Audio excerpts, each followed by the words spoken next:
Hello, Northlanders. It's Dan Williamson. This past week, the Superior Telegram released its 14th episode of Archive Dive, which is a monthly history podcast hosted by Telegram reporter Maria Lockwood. Each month, Maria and a local historian dive into the archives of historic events, people, and places in Superior and Douglas County. This month's episode of Archive Dive focuses on the Grand Footpath, a trail that traverses from St. Croix Falls to Madeline Islands. Known by many names over the years, it was used for travel by foot, horseback, and via stagecoach as the area developed. Echoes of the footpath remain as various trails in Douglas County. Maria is joined by Brian Finstad, historian with the Gordon-Wascott Historical Society, as they discuss the trail's Native American origins and how it grew to become an important travel circuit. Finstad, a native of Gordon, grew up with the footpath in his backyard as segments went right through property that his family owns. Let's listen to a clip. Why is it important to know this history? Why is it important for folks to realize this is the Grand Footpath? Yeah, that's a good question. It's always interesting to me about how there were communities that were very historically connected together because of how people traveled that today we don't think of as very connected. So the Grand Footpath, St. Croix Trail, Bayfield Trail, Stagecoach Line fell out of use when the railroads came into the area. As soon as the railroads came in, it just very quickly disappeared. And even in the 1880s, you'll find they were already writing about it as if it was something from long ago history. The railroad lines really went north-south, east-west, and not on this diagonal that the Northwest Sands and the Grand Footpath had gone. And it really reoriented communities. And then our modern highways, if you think about Wisconsin 35, Wisconsin 53, Wisconsin 27, Wisconsin 63, they just are very north-south. And so now, Gordon would be aligned with communities like Minong, Solon, Hawthorne, Trigo, Spooner, because we're on the Highway 53 corridor.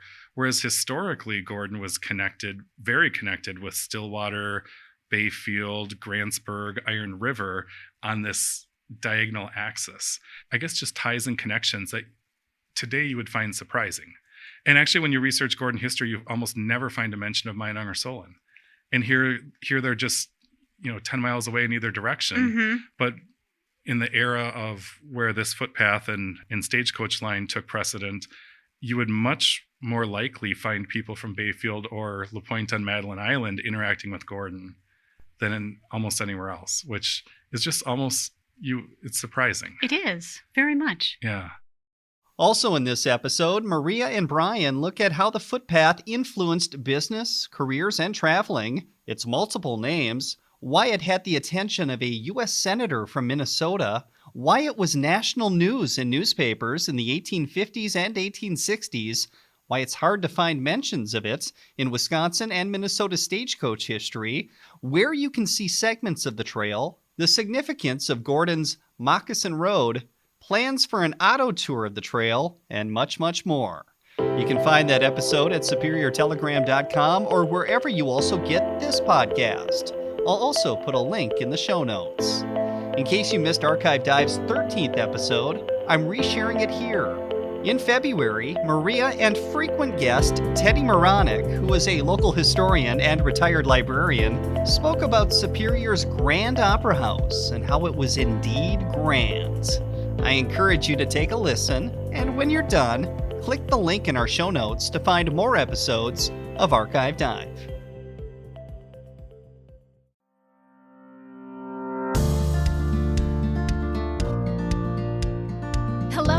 Welcome to Archive Dive. I'm Maria Lockwood, a reporter with the Superior Telegram. Each month, we dip into files on historic events, people, and places in Superior and Douglas County with local historians. On today's podcast, we'll take a peek inside one of Superior's grandest buildings, the Grand Opera House. Buildings designed by Carl Worth anchored downtown Superior in the late 1800s. His most elaborate design was the Grand Opera House on Belknap Street.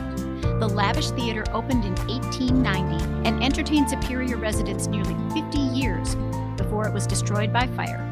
We'll discuss the history of the Opera House and its next-door neighbor, the New Jersey Block. Also designed by Worth, the New Jersey Block is now known as the Globe News Building. Helping us dive into the story today is local historian Teddy Moronic. Hello, Teddy. Hi, Maria. Thanks for joining us. Thank you.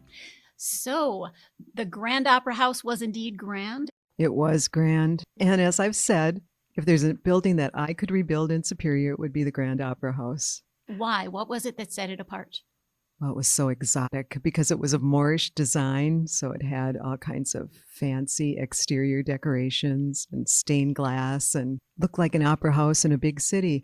I think I'd mentioned earlier that Carl Gaboy, who's the artist who painted the murals at the Superior Public Library, in an interview he did for the newspaper, he said if Superior could rebuild the opera house, he was very fond of that painting. He said if Superior could rebuild that opera house, people from around the state would be coming to Superior just to see it. Because it was just such a beautiful building. It was a beautiful building and very unique. Probably unlike anything that I think certainly unlike anything Worth had done in Superior. Right, because there are examples of his work all through Superior still. The Carnegie Library, the first one. Yep. And the Roosevelt Terrace. Roosevelt Terrace. He did the Empire Block. He did the Maryland Block. He did Globe News. He was really the architect of Superior. But this one was a step above. Right. And I believe his brother designed the one in Duluth, if I'm not mistaken. An opera house in Duluth? Yes. And I don't know if it's still standing or part of it's still standing there, but if you look at old pictures, you can see a slight similarity between the two places. But Superior's is much grander. Much grander. How much did it cost to build? $75,000. That was a lot back then, right? So, if somebody has $75,000 to give, maybe we could rebuild it. I can't even imagine what it would cost today. I can't even imagine. How many seats did it have? 1,200. Wow. Although I read a couple articles that said 1,300 people had attended these various events. And I'm thinking, wasn't that against fire code? Standing room only. Right. And was it for operas mainly or all kinds of entertainment? It was for everything you could imagine. The first performance, which was on August 11th, 1890, was an opera called Martha. Not one I have heard of, but apparently it was a big hit. Okay. And all of Superior's finest people went to see it. According to the article that you According to the article I read in the newspaper. And I had several questions. First of all, who were Superior's finest people? I wanted to know that. But the one thing that's always puzzled me about events like that is, in 1890, how did you get to them? There could be a streetcar, but if you're in your best finery, really, how do you get there? Do you come by horse and carriage? And where did they park them? I have so many questions. I just I don't understand. And the articles did not help you. No, with they that. did not elaborate on how people got to the Grand Opera House because, of course, there's no automobiles and the only transportation would be streetcar. So you either walked or you brought your own vehicle, I know horse there and were carriage. Service tunnels connecting all of those buildings at one time. I That- don't think people used them. That was the sort of urban legend, was that the Grand Opera House and the West Superior Hotel, which was right across the street on the site where the library now stands, that they had a tunnel underneath where the performers would walk over from their rooms at the hotel underground and go to the opera house so they didn't get wet or didn't get snowed on when they were ready to perform. But it was just for heating pipes because there was a heating plant on the site of the hotel that heated both the opera house and the New Jersey block, the Globe News. So they all had a sort of a centralized heating plant there at the West Superior Hotel.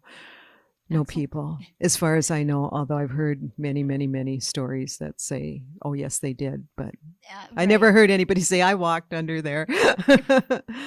So what were some of the other events that came to the Grand Opera House? Any big names?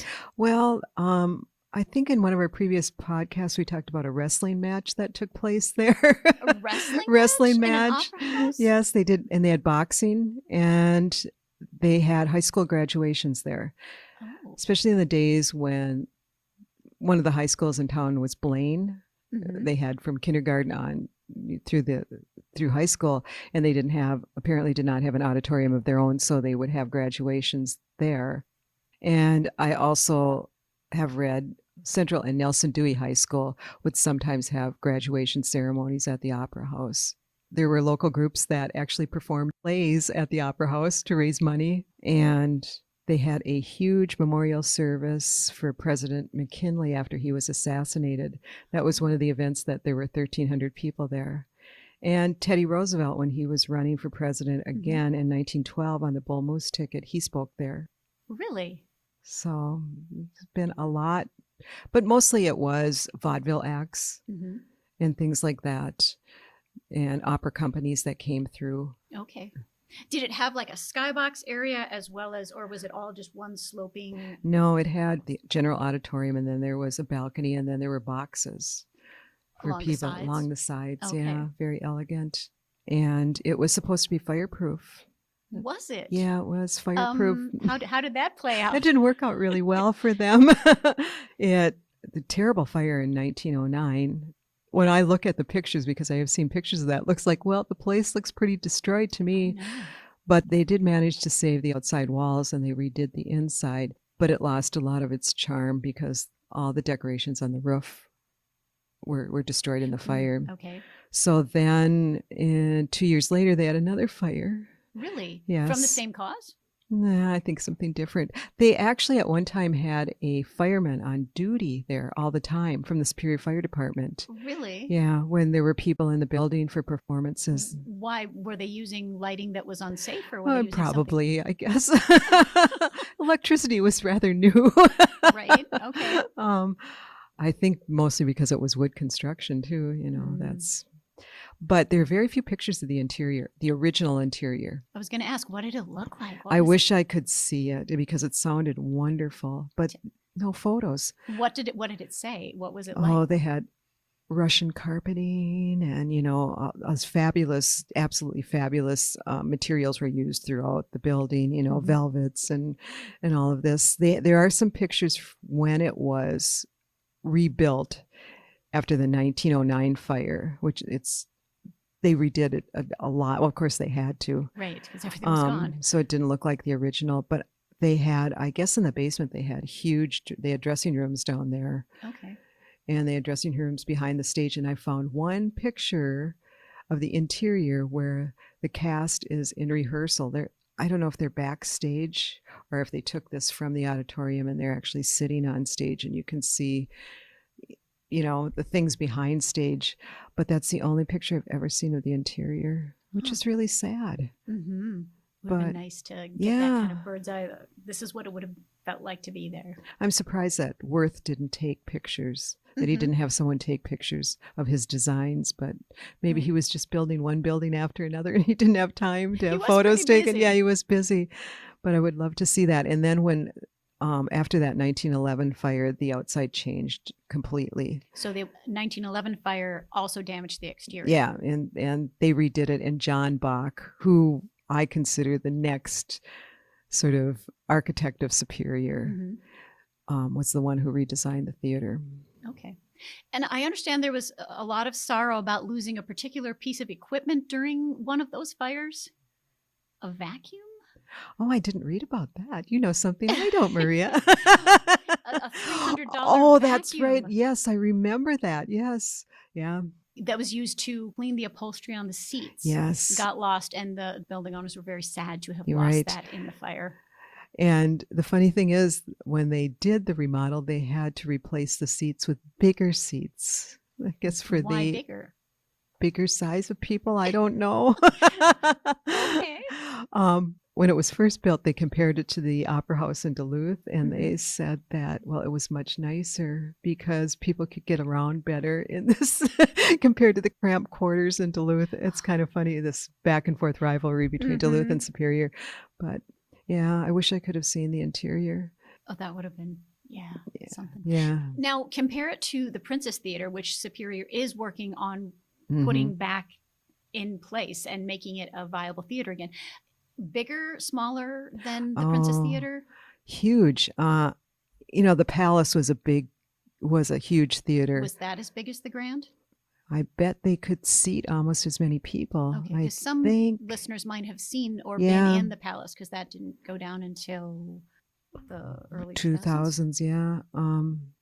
Probably the Grand was built at the right time because there was nothing to compete with it. There weren't movies yet.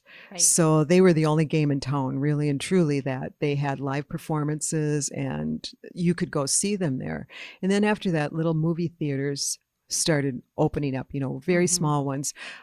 But now I think back and I wonder why they built the Palace in 1917, because you were really on the cusp of movies taking over everything. There were silent movies then, but that was a huge vaudeville theater. Right. And then they also the Broadway theater, which was designed by the same people who designed the Palace. That was another huge venue for something that was going out of style, vaudeville. The Marx Brothers appeared at the Broadway Really? theater, yeah. And the Grand Opera House was still open when those were built, right? And they had converted to movies. They were known as the Plaza. The Plaza. Yes, after I don't know if it was the second fire. These buildings were owned by the Land and River Improvement Company. The Grand Opera House was built and owned by the Land and River Improvement Company, which was a group of investors that General John Henry Hammond had put together that were investing their money in this town, and they were building everything from the sewer system to the Grand Opera House and owning it. And in the early 1900s, they sold it to a group of investors, which among them was John T. Murphy, who owned the Telegram. Interesting. So he invested in the Grand Opera House along with Robert Kelly, who we have talked about before, who was the person who created Superior's Parks. He was park commissioner, and he was also one of the investors. And I think they sold it. I can't remember if they sold it just before the fire or just after, but the Land and River Improvement Company had owned it until then. Okay. And then the final fire, the third fire, was what, 1939? And that was the death knell for the Opera House. For the building. The Moose organization had the biggest space in there. Also, the May Furniture Company. Lucille May, eventually, whose family owned the business, eventually became director of the Superior Public Library. And then there was this other gentleman who, Mr. Brashaw, who had sort of a music, I don't know if you want to call it a music place. He had a huge collection of records and music scores, and I believe he taught piano to people. And he would have like a Saturday night get together where people would sit around and listen to music and talk about it. He lost everything. But the people of Superior rallied together and bought him replacements.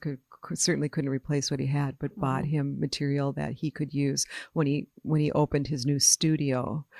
Or maybe it was like a salon. That's what I always think it's like in France, where people would get together and talk about things, so they call them salons. But then he had another space. I think it was in the building where Angie's Closet is now. I think he had the upstairs there, and he lived there, and he had his music and his pianos up there.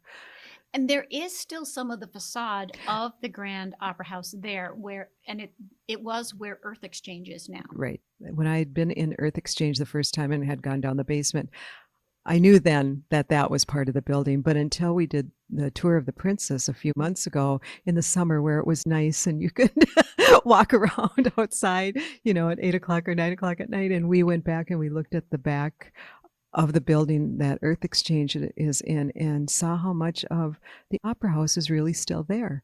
Kind of surprised me to see that there was, something beyond the basement there. So I'm thinking if someone's got some money and they want to donate it, we could rebuild that Opera House. We'll put a pin in that one. Right. But it's funny, the lot next to it, between Ogden and Tower, that lot, it stayed empty for years and years and years. There was never anything built beyond the Opera House on that block, and now there is. The Salvation Army is there. I think that was where May Department Store moved after the fire. And I think, well, maybe that's where they put the elephants when they came to perform at the Opera House. They had elephants there? They had the Lockhart Company, and they did vaudeville. They did a vaudeville tour, and they had comics and singers and whatever, and elephants. And they had 5 elephants that came to Superior. Really? Yes. Now, the New Jersey block, which is still standing, the Globe News building now, had a big connection to the Grand Opera House, right? Right. It was built around the same time.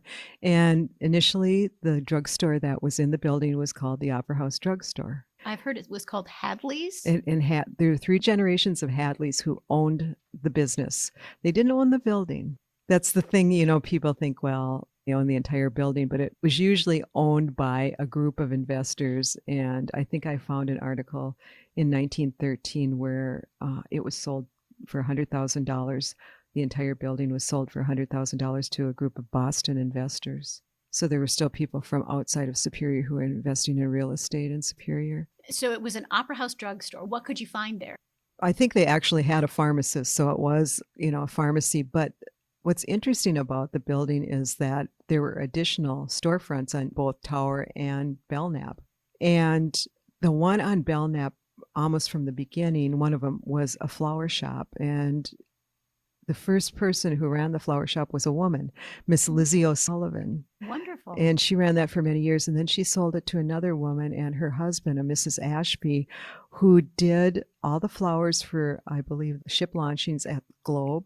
And she also did flower arrangements that were purchased to bring out to Mrs. Calvin Coolidge when she and President Coolidge were staying out in Brule. Really? And they had to go through security before they could deliver the flowers because I guess people were looking for bombs in those days. I don't know. But the funniest thing I read about that business was they had a delivery truck. And of course, it had no heat in it. Mm-hmm. So in the cold weather, they would put a kerosene stove in the truck to keep the flowers from freezing. Oh, I thought that sounds a tad bit dangerous to me, but I guess they did okay. They managed to deliver. They did. And on the other side, on the Tower Avenue side, there was a place for many years that was a sweet shop, the candy store. Mm-hmm. And they had, I guess, terrific displays. One time they built a whole bowling alley scene out of the candy that they had in the store. But they also sold cigars in the store, too. It wasn't just a candy store. And another time they did, they would just have these fanciful things like a whole train set built out of candy. So they were on the Tower Avenue side. What was the name of it? I can't remember the name of it. Okay, but it was a candy shop. It was a candy shop, yeah. Were very artistic with their candy. They were very, yes. And then, but my favorite part about the building is the upstairs apartments, which I never knew about when I was growing up. I never even thought about what was up there. I thought, well, storage, but there were 6 apartments and they each had their own private entrance and they each had at least one fireplace, if not more. And they were rented to the wealthy and aristocratic of Superior. Wealthy and aristocratic? Yes, when they first opened, that was what was written about them. There were 6 apartments. Right. And I think they were 8 rooms each. Wow, that's a big apartment. Looking at that building, how would you fit that many? It must be very large upstairs. Very small, maybe very small rooms. Yeah. But they had all the modern conveniences, electricity, running water. You could have a gas stove, and they said all the modern conveniences to make life worth living. Okay. Yeah. Life worth living. Life worth living. Okay. Do you know when it became Globe News? Because we know it as the Globe News building now. Has it been? It obviously wasn't that from the get-go. When did it change? No, I wish I knew the answer to this. But I did a lot of digging when we started talking about doing this podcast and when did the sign on the building appear. Mm-hmm. And I have read this in many histories of the building that people have done for newspapers or magazines or whatever that became Globe News in the 1940s. It didn't become Globe News in the 1940s. I am here to say I have the evidence that it didn't. When did it become? The building was owned by the business was run by the Hadleys until about 1948. It was the 3rd generation they got out of it. Went up for sale again in 49, and it was sold to the Tower Paint Company. So it was actually a paint store for at least 2 or 3 years, because then I went to the city directories and I found in, I believe it's 1952 maybe, was the first listing for Globe News. Okay. There were no listings for Globe News in the 1940s. And since I found the verification in the newspaper that the building was being sold in 1949 to Tower Paint, we know that it wasn't Globe News until the 50s.